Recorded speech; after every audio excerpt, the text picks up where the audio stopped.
Dios les guarde, deseosa de estar aquí.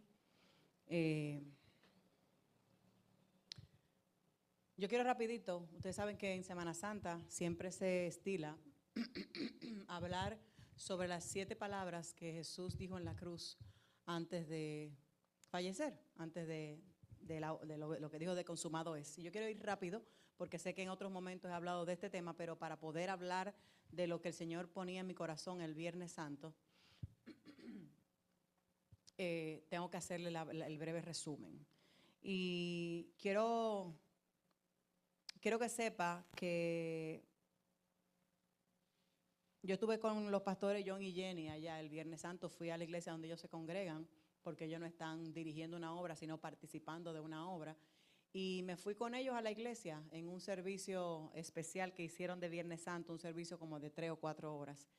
Y el Señor impactó mi vida de una forma muy fuerte, porque siempre escuchamos sobre las 7 palabras. Siempre escuchamos prédica y sabemos lo que dicen los 4 evangelios que dijo Jesús. Pero hay algo que específicamente a mí me trastornó en ese día y les voy a comentar. Para hablar de estas 7 palabras que Jesús, que no son palabras, dice palabras porque en realidad queremos resumirlo así, pero fueron 7 frases, que todo lo que habló Jesús lo dijo en agonía en un momento determinado y se convirtió en lo que es una tradición de Semana Santa. Y yo hoy quiero que salgamos un poquito de la tradición y nos vayamos a lo que Charosky estaba aquí hablando en la primera proclama que trabajó en el día de hoy. Y como yo no prediqué sobre ese tema, yo quiero hacerlo muy breve para dejarte un fundamento y desarrollar. La primera palabra está en Lucas 23 y quiero que por favor tú lo anotes, porque no voy a mencionarlo todo, pero quiero que tú lo anotes y lo investigues. Lucas 23, 34. Cuando hablamos de estas 7 palabras, vamos a ir en los diferentes evangelios. No vamos a ir en una sola, porque no siempre se dijo, no, está en una sola. La primera palabra fue: Padre, perdónalos porque no saben lo que hacen. Lucas 23, versículo 34. Es la primera. Lo primero que hace es pedir perdón. Pedir perdón. Desde el dolor inenarrable de su amor, Cristo pide perdón. Y yo quiero que esto te sirva a ti de reflexión. Que tú sepas y lo uses para ti. ¿Cuáles son tus circunstancias y qué tú haces en tus circunstancias? Esa voz se elevó al Padre. ¿A dónde más? Dice los salmos que del cielo vendrá mi socorro, de lo alto. ¿De dónde viene mi socorro? El socorro viene de los cielos, de Jehová. Y a Él volvía. El círculo completo de su presencia en el mundo tiene ese broche en la cruz. La segunda palabra es Lucas 23, 43. Lucas 23, 43. Dice: yo te aseguro, hoy estarás conmigo en el paraíso. Lucas 23, 43. Para la misericordia divina, señores, nunca es demasiado tarde. Nunca es demasiado tarde. Nada de lo que pasa en tu vida que tú crees que es el final hasta que Dios lo diga. Cuando todos han descartado al desgraciado, a ese implacable, al violador, al atracador, al que hace y al que deshace, ese pasado desaparece para ser un jamás delante del perdón de Cristo, delante de la cruz. Y la sentencia del cielo es diferente a la tuya y a la mía. No, porque fulana se merece tal cosa, porque me hizo tal cosa y por eso yo debería de hacerle tal cosa. La justicia del cielo y la misericordia no se manifiesta de esa manera. Tercera palabra, Juan 19, versículos 26 y 27. Juan 19, versículos 26 y 27. Mujer, ahí tienes a tu hijo. Hijo, ahí tienes a tu madre. Muchos de nosotros pensábamos que eso era una frase de Corporán, pero no, es de la Biblia. Ante la madre, yo no sé usted, yo no sé qué relación usted tiene con su mamá, pero cuando usted tiene una relación con su mamá, usted no tiene que justificarse delante de su mamá. Ante alguien que realmente es amigo, usted no tiene que justificarse. Porque quien es amigo y quien es madre no necesita tus explicaciones. Dichoso los pechos de María que amamantaron a Jesús. Dichoso ese amigo Juan que albergó el secreto y la desnudez de Jesús en esa intimidad. Ahí se iba Jesús, pero ahí se formaba una nueva familia. Ahí se formaba una nueva iglesia en el momento en que él decía esto. Y con esto él le decía, quiéranse, en lo que yo voy y vengo, quiéranse. Tú ocúpate de ella ocúpate de él. Ámalo. ¿Me le pueden quitar por favor, este efecto? Gracias. Él le decía, yo no voy a estar con ustedes, pero mi amor los va a encontrar. Mi amor los va a hacer perseverar. Quiéranse. Cuídense. Recuerden que María tuvo a Jesús muy temprano, por lo tanto no estamos hablando de una anciana. Y él quería que ella tuviera a alguien que le cuidara. María tuvo otros hijos, no se equivoquen. María y José tuvieron hijos. Pero eso es tema de otro momento. Palabra número 4, Mateo 27, 46, pero también está en Marcos 15, 34. Mateo 27, 46 y Marcos 15, 34. Y dice, Dios mío, ¿por qué me has abandonado? No lo dijo en ese lenguaje, pero así lo tradujimos. Y entonces, ahí se reconstruye la unidad de lo que conocemos como el Dios triuno. Donde solamente ese Dios triuno adquiere lógica cuando nosotros amamos. Si yo no sé amar, si yo pongo periquitos para amar, si yo soy una persona que condiciono el amor, yo no voy a conocer al Dios triuno. Dios Padre, Dios Hijo, Dios Espíritu Santo. Cuando nosotros sabemos que ante el ser amado, yo no voy a escatimar por su bien, yo conozco al Dios triuno. Cuando yo todavía estoy amando con reservas, con egoísmo, con mis condiciones, entonces yo no he conocido al Dios. Porque Dios no escatimó a su Hijo. Y la palabra dice que Dios es amor. No dice que Dios tiene amor, dice que Dios es amor. Y quien no ama no lo ha conocido a Él. Por lo tanto, si tú no amas a su Hijo amado, su unigénito, no primogénito, unigénito, tú no lo amas a Él. ¿Cuánto nos amamos nosotros que somos grandes tiranos y egoístas? La quinta palabra, Juan 19, 28, era tengo sed. ¿Recuerdan la prédica de Dané del siervo que brama por las corrientes de agua? Así. Juan 19, 28. ¿Por qué suplicar con agua cuando tú estás en el precipicio de la muerte? ¿Por qué suplicar por agua si tú dijiste a la samaritana que tú eres la fuente de agua y los ríos tuyos brotan? Si tú te estás muriendo, ¿para qué tú vas a suplicar por agua? Y como quiera Cristo lo hace. Y vamos a entrar en eso ahora. Palabra 6, Juan 19, 30. Consumado es. Amaneció y solamente se ve la cruz allá al fondo, en lo que le llamaban la calavera, salud. Y triunfó el amor porque no fue otra cosa, fue por amor que Él lo hizo. Por amor a ti y a mí, para que hoy no tuviéramos que coger lucha y como quiera somos tan bárbaros que cogemos lucha. La misericordia decretó el juicio. Nada es imposible ahora para el que ama en verdad y para el que adora en el Espíritu. Porque recuerden que Él dijo, yo me voy, pero les mando al Consolador. Y en ese momento de consumado es, se selló el pacto. Ese último pacto. Y se pronunció esa última palabra, consumado es. Que en realidad, si nos ponemos a ver, no fue la última, sino que fue la primera. Porque la primera fue el hágase su voluntad en el Génesis, que coincide con el vengo pronto de Apocalipsis. es una cosa que se encadena con la otra. Recuerden que yo siempre les digo a ustedes que si ustedes leen la Biblia y estudian, no importa si es en Génesis, en Número, en Éxodo, donde sea, lo que tú estás leyendo no te lleva a la crucifixión y a la sangre de Cristo, no has conocido a Cristo. Porque yo no hago nada con conocer historia de Moisés sin que esa historia me lleve a Jesús, que fue quien me salvó. Todo lo otro fue una sombra. Número 7, Lucas 23, 46. Padre, en tus manos encomiendo mi espíritu. Esa es la última palabra.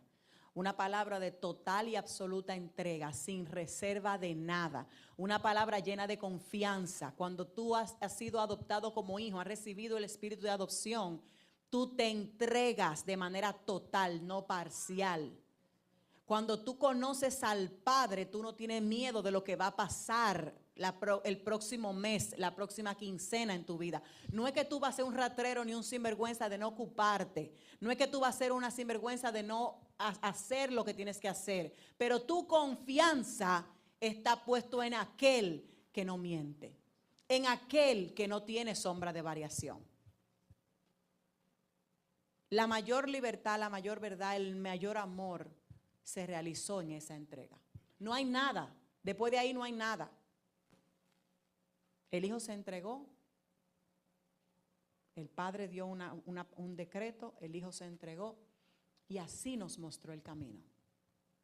Nadie tiene amor más grande de ahí.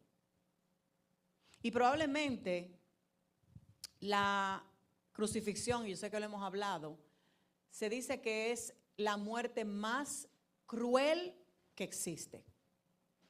Es la muerte más dolorosa. Se habla de que el ahogarse, etcétera, pero se registra que la crucifixión es la muerte más dolorosa que hay. Porque es un dolor insoportable y prolongado. Exacto. Y nuestro Señor estuvo 6 horas en la cruz antes de decir esa última palabra. 6 horas en la cruz, sin incluir el tiempo antes. Exactamente.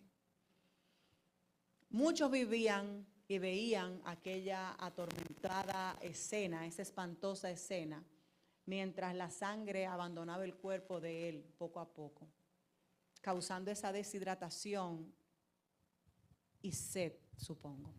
En el Salmo 22 leemos las palabras que describen esa experiencia, 22:15, Salmo 22:15, y dice, como un tiesto, óiganme bien, como un tiesto se secó mi vigor y mi lengua se pegó a mi paladar y me has puesto en el polvo de la muerte. Y ahí quiero que nos quedemos, porque hoy yo vengo a hablarte de la quinta palabra, tengo sed. Tengo sed. Y la última vez que el Señor había bebido antes de eso fue en la Pascua, en la cena. ¿Recuerdan? En la cena. Cuando en ese aposento alto Él compartía con sus discípulos la noche que Él fue traicionado. Y desde allí Él había andado al Getsemaní, donde pasó, ya sabemos que muchas horas orando. Y preparándose para lo que ya él sabía que era implícito, que era la cruz. Esa copa amarga que él suplicó en el Getsemaní si el Señor podía pasar de ella.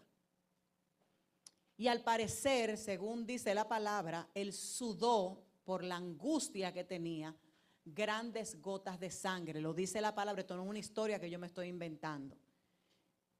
Y luego llegó en medio de esas gotas de sangre el épico beso de Judas con la traición sellada. Y a continuación viene el arresto y después la rápida sucesión, sus 4 injustos juicios, ya ustedes lo saben. Primero lo llevaron donde el sumo sacerdote Caifás, luego lo llevaron donde Pilato, luego lo hicieron comparecer precipitadamente delante del rey Herodes y por último otra vez donde Pilato. Y en ese versículo Juan, en Juan 19:28, Juan nos muestra al Cristo humano, que es lo que yo vengo a hablarte hoy. Cuando él dice, después de esto, sabiendo Jesús que todo se había ya consumado, para que se cumpliera la escritura, dijo, tengo sed. Y yo creo que usted no me está entendiendo. Yo se lo voy a repetir. Después de, lo puede buscar en cualquiera de las versiones, todas dicen lo mismo. Después de esto, sabiendo Jesús que todo ya se había consumado, para que se cumpliera la escritura, dijo, tengo sed. Mediante sus palabras, Jesús revela un intenso sufrimiento físico. ¿En qué momento de tu vida tú eres capaz de ser honesto y decir, me duele? ¿En qué momento de tu vida tú eres capaz de ser honesta y decir, ya no más? ¿Qué cosas tienen que suceder en tu vida para que tu humanidad florezca y tú admitas que hasta ahí ya tú llegaste? Este grito angustioso resuena mientras Cristo cuelga, suspendido entre el cielo y la tierra, clavado en la cruz. Él no estaba abajo, él estaba crucificado. Y acuérdense que antes de eso, ya le habían ofrecido varias veces de beber y él había dicho que no. En ese grito, Jesús expresa una de las necesidades humanas más básicas, la necesidad de apagar la sed. Y el apóstol pintó con un realismo este retrato de esa humanidad de Cristo. Porque tú dirías, pero él dijo que él era agua viva, de donde fluye en la fuente. ¿Por qué él tiene sed? Cuando él es 100% hombre, 100% Dios. Él nos está mostrando su humanidad hasta el último respiro. Él nos está mostrando que él, como cordero inmolado, no tenía falta, no tenía mancha, pero tenía necesidad en su cuerpo humano. Jesús soportó en su condición de hombre procesos biológicos que resultaron como producto de esa crucifixión. Y aunque esa sed que él tenía que expresarlo para que se cumpliera la profecía acerca de su muerte, Juan notó que Jesús habló sabiendo que ya todo eso había sido consumado. Ustedes saben que Juan tenía una cercanía con Jesús y podía percibir cosas en Jesús que los demás. Acuérdense que él tenía los 12 y tenía los 3 y luego tenía a Juan. Juan 19:29 dice, había allí una vasija llena de vinagre, así que empaparon una esponja en el vinagre y se la acercaron a la boca de Jesús. ¿Cuál es la interpretación que yo le doy a esta expresión de humanidad de Jesús? Tengo sed. Número 1 es la física, indiscutiblemente. Jesús había estado sangrando profusamente y tenía una deshidratación inminente. Y al estar en la cruz, él experimentó esa intensa sensación de necesidad de tener líquido en su boca. Está la segunda, que yo la entiendo como una sed espiritual, que puede interpretarse como una sed de justicia de Dios y su deseo de que el hombre responda a ese sacrificio que le estaba haciendo. Y la tercera es la sed de amor. La sed de Jesús se interpreta como que el hombre ame a Dios y a su prójimo. Esas son las 3 interpretaciones que yo le doy. Porque como le decía ahorita, no era la primera vez que Jesús había tenido una sed tan intensa y se le había ofrecido alivio. En Mateo 27:34 y Mateo 15:23 señala esa ocasión anterior cuando los soldados le habían ofrecido vino para saciar la sed que él tenía en ese momento. Sin embargo, en ese momento, ahora se lo ofrecieron con vinagre, pero en el momento anterior se lo ofrecieron con mirra. Y la mirra es una de las especias más amargas que existen. Y esa mezcla se la ofrecían como una especie de narcótico para el dolor que él sentía. Pero con ese vino fresco junto con la mirra era una mezcla nauseabunda con la idea de que el reo también vomitara. O sea que no solamente lloraba, se desangraba, sino también que ellos provocaban que vomitara. Y a pesar de ello, Jesús rehusó tomársela en ese momento. Poco antes de su muerte, ellos volvieron a ofrecerle vino. Y en este momento era vino malo, dañado, agrio, que lo habían dejado a la intemperie en un lugar. Y Jesús volvió a negarlo. Y cuando al final se lo dan con vinagre, él pronunció esas dos afirmaciones finales. Inclinó su maltratada cabeza, porque ustedes saben que ellos le dieron por todas partes, aparte de, y para poner el final le colocaron la corona. Él inclinó su cabeza y murió. Y su odisea terminó, y como Salvador del mundo murió una muerte humana para darnos un ejemplo a ti y a mí. Y en este pasaje emergen tres observaciones que yo quiero hoy compartirte. Primero, me muestra la verdadera humanidad de Cristo. El que le había prometido a esa agua viva a la mujer junto al pozo porque ella moría sintiendo sed. Y esa paradoja, Dios logró la redención convirtiéndose en un ser humano como todos los demás que necesitamos ser redimidos. Número 2, Jesús comenzó su ministerio con hambre y terminó su ministerio con sed. Su ministerio completo estaba enmarcado de humanidad. 100% Dios, 100% hombre. Pero Él vino a enseñarnos cómo debemos vivir nuestra humanidad. Jesús pasó en el desierto más de un mes, usted se lo sabe, sin comida, y fue tentado en todo.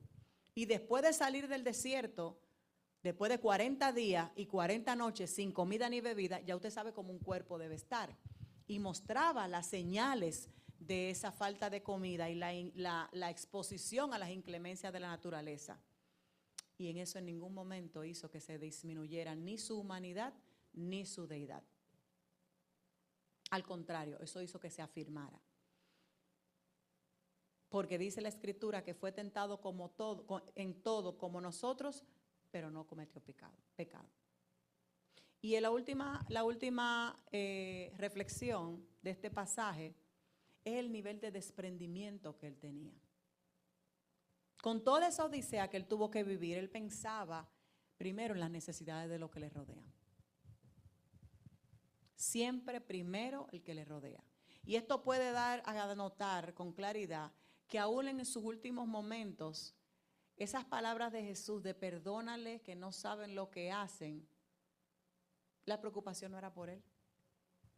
Señores, Barrabás llegó al cielo primero que tú y que yo, sin hacer confesión de fe y sin bautizarse.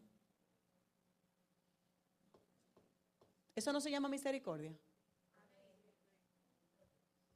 Barrabás va a llegar primero que tú y que yo al cielo, porque dice que los que están muertos lo van a levantar primero, y nosotros aquí cogiendo batalla. Y él en la cruz lo reconoció. ¿Por qué nosotros tenemos que vivir crucificados eternamente y no terminamos de reconocer que es él el que tiene la última palabra de nuestra vida? Solo en ese momento, antes de su muerte, podemos decir que Jesús pensó en él, en su humanidad, cuando pidió de beber. Y esa actitud, esa forma de él manejarse, refleja que él se despojó a sí mismo, como dice Filipenses 2, se despojó a sí mismo, haciéndose obediente hasta la muerte y muerte de cruz. Porque en el Getsemaní, él pudo haber dicho, papá, yo creo que hasta aquí llegamos. Pero ahí nos modeló obediencia y sujeción. Pasa de mí esta copa si es tu voluntad. Y tú y yo nos la pasamos todo el tiempo No suéltame en banda. Nosotros estamos tirando la copa.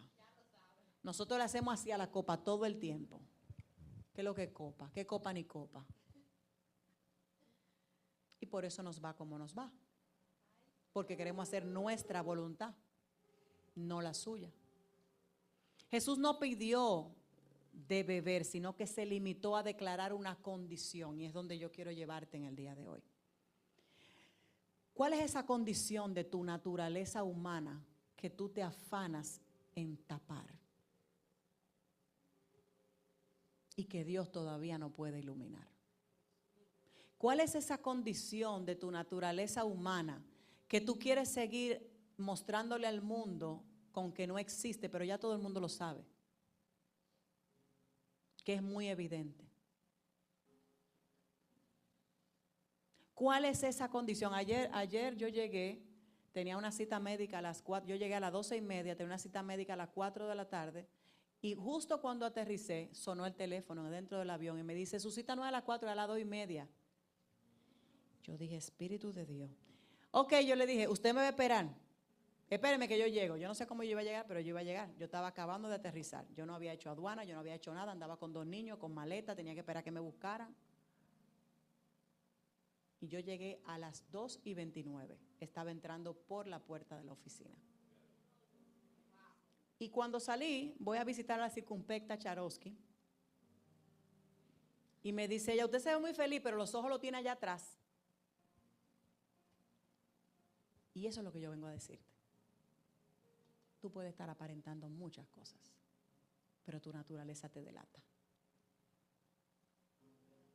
Hay cosas en tu naturaleza que tú no la puedes disimular. El mismo Jesús, yo sé que deseaba que llegara la hora de la cruz, para que su sed finalmente se convirtiera en ese manantial que le estaba prometiendo a otro. Porque era él que necesitaba ese río en ese momento.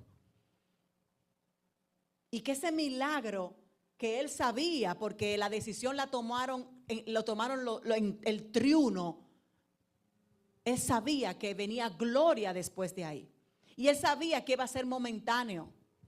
Pero tú te has creído que el desiertico ese que tú estás viviendo es eterno. Tú te has creído que lo que te está subyugando ahora mismo, lo que tú le has dado autoridad en tu vida, eso es lo único que tú vas a conocer, y no le has permitido a Dios que resucite lo que tiene que resucitar. Porque tú le sigues pataleando. Tú quieres seguir arrebatándole la copa.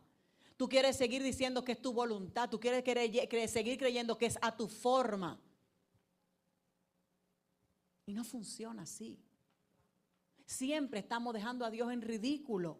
Cada vez que a mí me dan una palabra y yo no veo cumplimiento de esa palabra año tras año, mes tras mes, yo estoy dejando a Dios en ridículo, porque dice la palabra que Él no miente ni tiene sombra de variación. Por lo tanto, el problema lo tengo yo. Entonces, si Él fue capaz de decir, tengo sed, ¿qué tú puedes decir hoy? ¿Qué tú tienes que decir hoy? ¿Cuál es la parte de tu humanidad que hoy tú tienes que reconocer que tiene que morir en ese sepulcro? Porque no tienes que esperar Viernes Santo para eso.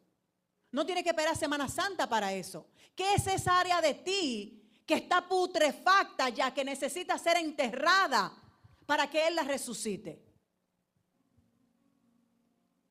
¿Qué es esa conducta? ¿Qué es ese pensamiento? ¿Qué es esa parte de tu carácter que necesita morir para que se forme lo que Dios quiere y dijo de ti? ¿Qué es? Tengo sed. Yo me lo imagino. Tengo sed. Me imagino la voz entrecortada, me imagino la voz soplada, aireada. Yo no me lo imagino con fuerzas, porque tiene 6 horas colgado. Era una agonía en esa misma que tú tienes, en el proceso que estás viviendo. Pero tú no te atreves a reconocerlo. Tú no te atreves a decir la palabra.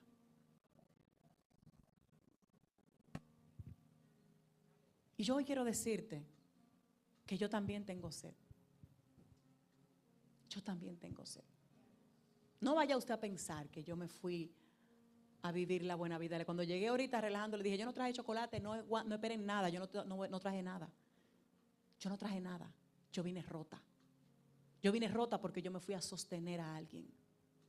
Yo vine rota y yo vine a reconocer que yo también tengo sed. Siempre he tenido sed. Y recuerdo, escribiendo esto, recordaba que cuando yo recibí al Señor, había una adoración que decía así, que decía, tengo hambre y tengo sed de ti, de ver al Dios que vive. Pero mientras más yo estoy bebiendo de esas aguas, más de mí tiene que salir. Pero mientras más yo estoy llena de mí, Él no me puede llenar. Y créanme que yo he visto aguas colosales. Yo he visto el fluir de Dios. Yo he visto a Dios hacer milagros.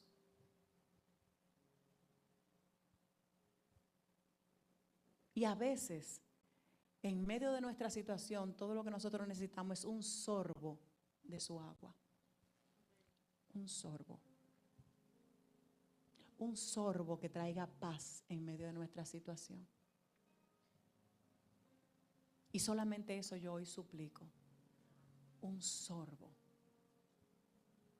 Y que tú puedas encontrar un espacio dentro de la llenura que tú tienes de ti, de tu egolatría, de todo lo que es el yo tuyo, y puedas encontrar un espacio donde meter un sorbo del agua de vida, de su agua de vida, que es el único que la puede dar.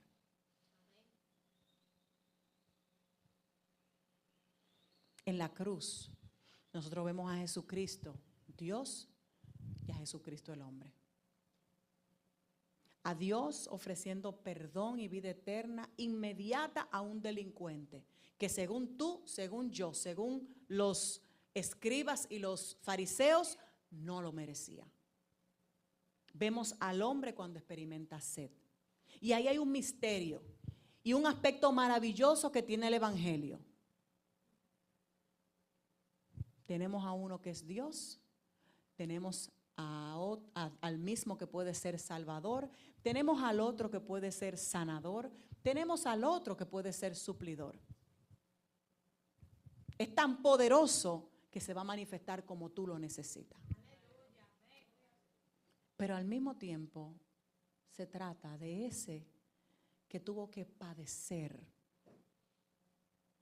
cruelmente, que experimentó debilidad y experimentó limitaciones humanas como tú y como yo. Y a raíz de eso nos puede ministrar a nuestro corazón, nuestro espíritu y nuestra mente, porque ya Él lo pasó. Muchas veces cuando llega a nuestra vida, como decía el pastor hace un momento, momentos trágicos, difíciles, de pérdida, como lo que se vivió hace unos días aquí en el país, la gente se pregunta, ¿y por qué Dios permite esto? ¿Y qué Dios, de qué Dios tú me estás hablando? ¿De qué Dios tú me estás hablando? Si mira lo que Él permitió. Están los otros que son más idiotas todavía, que dicen que Dios lo hizo para consumirle el pecado. No hay cosa más errada. Y la única respuesta que yo te puedo dar para esto es que Dios también conoce nuestro sufrimiento. Él no está mirando para el otro lado mientras tú lloras, mientras tú padeces, mientras tú te enfermas, mientras tú tienes una situación, mientras tú estás siendo maltratado, mientras tú estás siendo abusado. Él está ahí. Isaías 63:9 dice, en toda angustia de ellos, Él fue angustiado. Él no está ajeno a tu dolor y al mío. Él no está ajeno a tu sed y a mi sed. Él no está ajeno a todas las vicisitudes que tú estás viviendo, pero Él necesita que tú pares y reconozcas. Él necesita que tú tengas una relación con Él sin intermediarios. Que tú le busques, porque Él no te va a mandar el agua con nadie. Él es el proveedor del agua. Y tú tienes que acercarte a Él para saciar tu sed. Cristo es capaz, era, es y será siendo capaz de compadecerse de tus debilidades y de las mías. Solo si tú las admites. Porque hay un pequeño detalle en ese versículo, y es que dice que en tu debilidad Él se hace fuerte. Pero si tú siempre te haces la fuerte, en ti no hay debilidad donde Él tiene que gloriarse. Si tú siempre te haces el fuerte, Él no busca en ti la debilidad que le va a permitir glorificarse. Tú siempre vas a ser fuerte. Por muy triste que sea nuestra vida, nuestra tragedia, nuestras circunstancias, nosotros tenemos un Dios a quien nosotros podemos acudir, que no es sordo, que dice la palabra que recoge nuestras lágrimas en un redoma, que no hay una sola que se haya derramado sin que Él las cuente. Es un Dios compasivo, que se preocupa por ti y por mí, que ha descendido como hombre en medio de nuestro sufrimiento y ha padecido más que nosotros para acabar con el pecado y darnos una vida nueva. Pero ¿cuántas veces estamos nosotros rechazando esa vida nueva que Él nos quiere dar? ¿De qué manera tan categórica estamos nosotros todos los días negando ese sacrificio? ¿De qué manera estamos nosotros todos los días rechazando su sacrificio y no aceptando la redención? Porque lo quiero hacer por mí. Porque yo sé más. Porque yo lo puedo hacer mejor. Porque yo lo puedo hacer más rápido. Dios se está tardando mucho.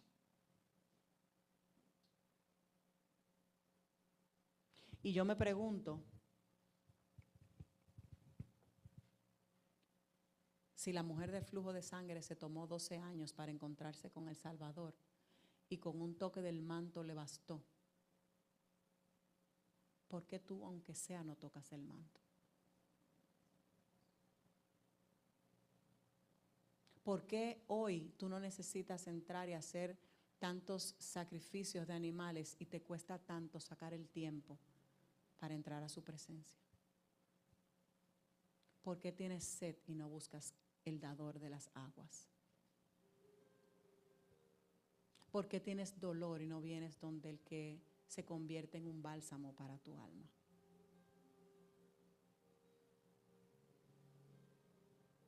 ¿Por qué en vez de seguir señalándolo a Él como el autor de tu desgracia y el que permite tu miseria, tú no lo miras hoy como el Salvador de tu vida, como el Redentor de tu historia?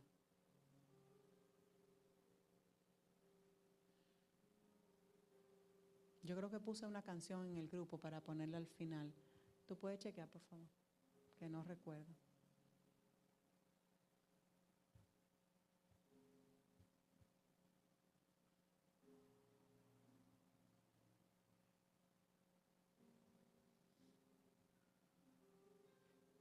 Tengo sed. Y viendo esa enseñanza el viernes, yo decía, Señor, ¿qué nos falta por admitir? Pregúntate, ¿qué te falta por admitir delante de Dios? Él admitió, tengo sed justo antes de morir. ¿Qué te falta a ti admitir para que Él pueda hacer la obra y completar la obra en tu vida? ¿Qué es eso a lo que tú te estás apegando tanto que no te permite admitir que ya llegaste donde ibas? Que tu estrategia llegó hasta ahí. ¿Qué es eso?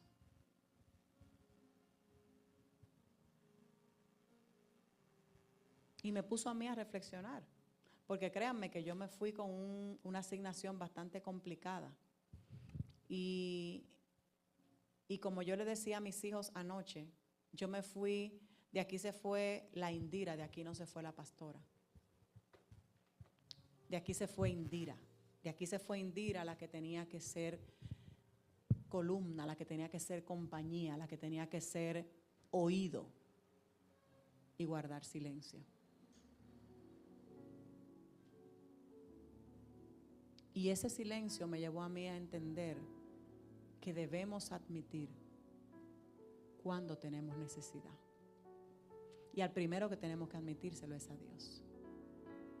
¿En qué área de tu vida hay carencia del agua de Dios? ¿En qué área de tu espíritu hay carencia del agua viva de Él?